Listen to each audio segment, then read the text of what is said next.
वक्त कभी रुकता नहीं, तो चले वक्त के साथ। देश और दुनिया की सच्ची खबरों के लिए देखते रहें हर वक्त टाइम्स नेशन 24।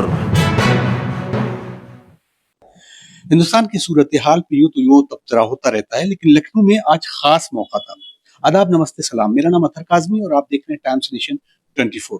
लखनऊ में आयोजित एक सेमिनार में जहां अकलियत के बारे में विचार विमर्श किया गया, वहीं पर शुरका ने जिस बात पर खास तवज्जो दी उसकी रिपोर्ट आपके सामने पेश करते हैं। जुडिशरी, ब्यूरोक्रेसी और दूसरे जो एजुकेशनल और कल्चरल, शिक्षण और सांस्कृतिक संस्थाएं, उस सब पर उनका कब्जा हो चुका है। और अभी आखिरी स्टेज में हमारे देश में जो चुनाव आयोग है, जिसका भी एक संवैधानिक स्टेटस है, कॉन्स्टिट्यूशनल स्टेटस है, उस इलेक्शन कमीशन में भी जो अभी बदलाव आया है वो आप भी देख रहे हैं। इसका मतलब हमारे देश में जो संसदीय जनवादी प्रणाली है, उसके जो इंटेग्रिटी है, चलाने के लिए जो बॉडी है, वो चुनाव आयोग में भी अभी ऐसे अधिकारी बैठे हैं जो पूरी तरह एग्जीक्यूटिव सरकार के दिशा निर्देश पर अभी चल रहे हैं।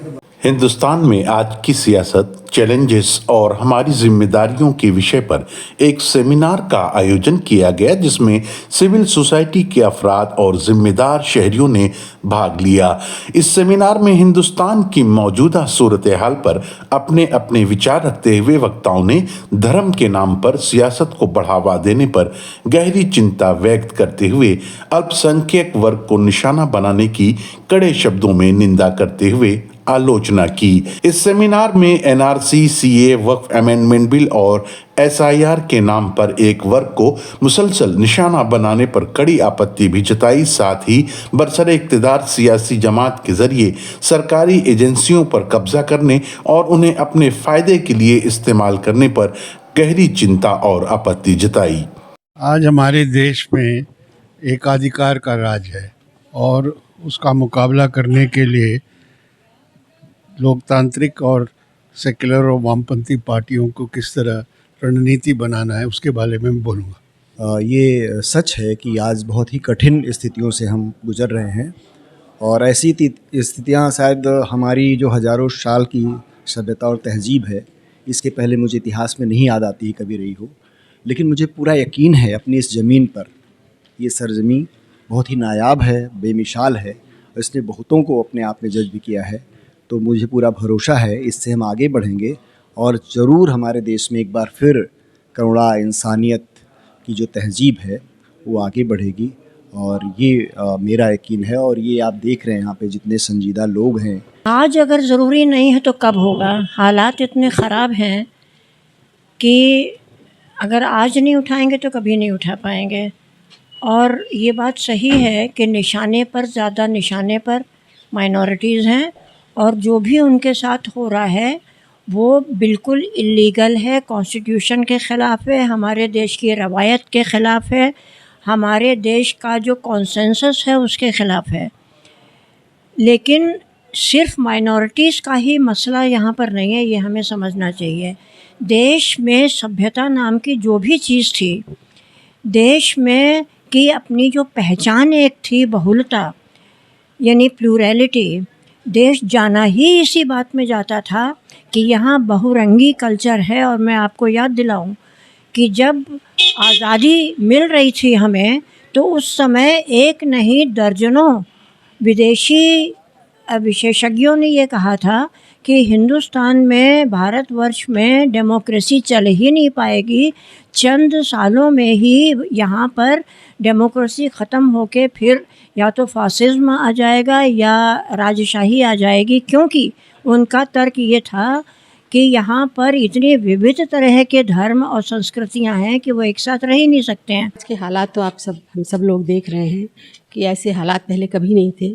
कम से कम एक लोकतंत्र कहलाता था हमारा देश, तो अब तो वो भी नहीं रह गया, लोकतंत्र भी नहीं रह गया। फासीवाद खुले एकदम अपने एकदम इतनी दहशत फैलाता हुआ अपने पूरे वहशी रूप में सामने आ गया है।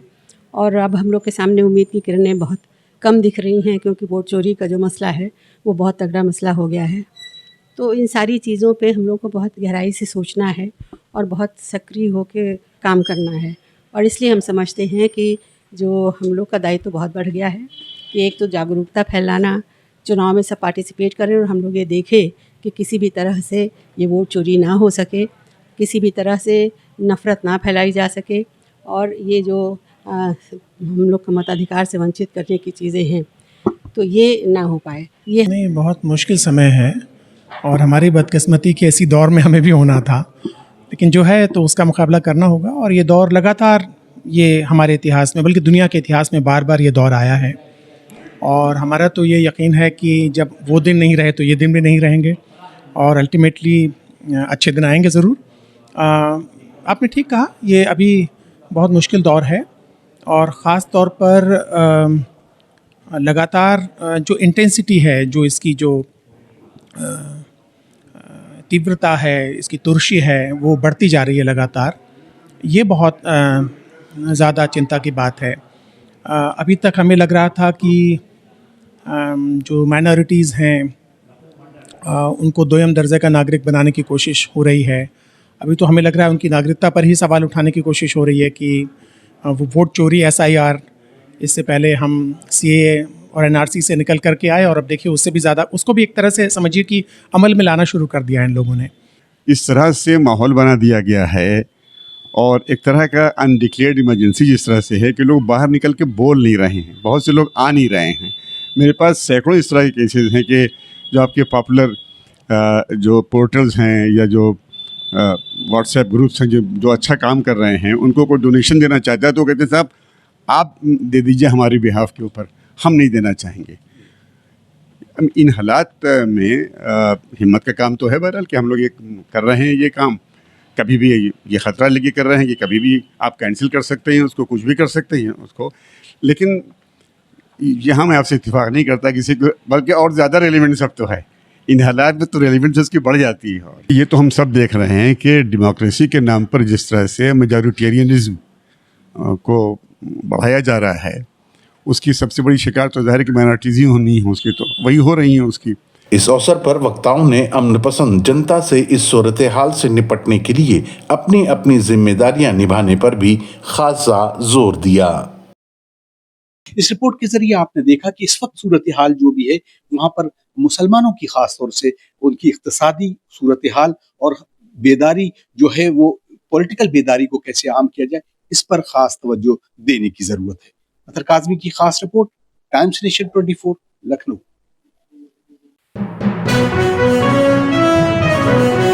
देखते रहें हर वक्त टाइम्स नेशन 24।